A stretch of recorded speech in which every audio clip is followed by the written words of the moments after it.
Of the 169 2x8s needed for the entire project, 133 boards will be used to make the beams for the walls.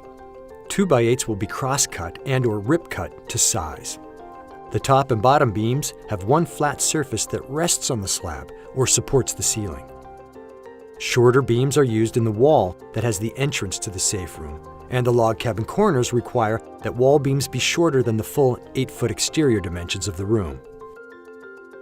After all of the cuts are made to the 2x8s, beam construction can begin.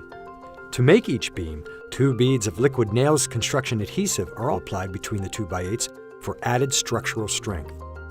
3 2x8s of the same length are nailed together using 2 rows of 8 nails spaced approximately 11 inches on center.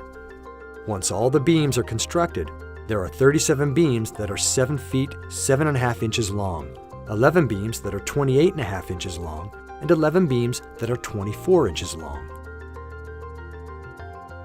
The walls are built one course or layer of beams at a time around the entire perimeter. A layer of preservative-treated 1x6 lumber serves as the base on which the walls will rest. This layer provides protection against rotting for the bottom course of the walls. Then, the bottom beams are put down for the entire perimeter. A bottom beam has one flat side with the middle board rip-cut to 5 3/4 inches so that it forms a groove. Make sure the first course of beams is level and square.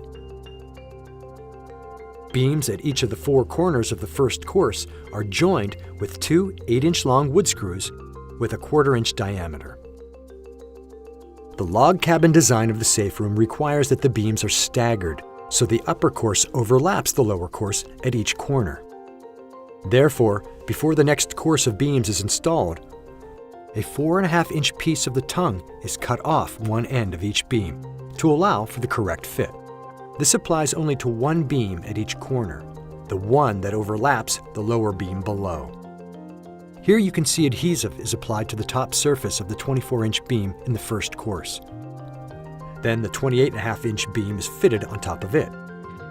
The rest of the beams in the second course are laid into place in the same way, and each of the 4 corners is reinforced with 2 screws.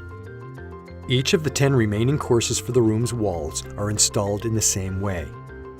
For the top course, 4 7-foot 7.5-inch long beams are used. You'll note that the beam above the entrance had a portion of the 1.5-inch tongue cut out before being installed. This was done above the entrance opening, and at the end of this phase of construction, all 4 walls have been built and one has an opening for the entrance to the room.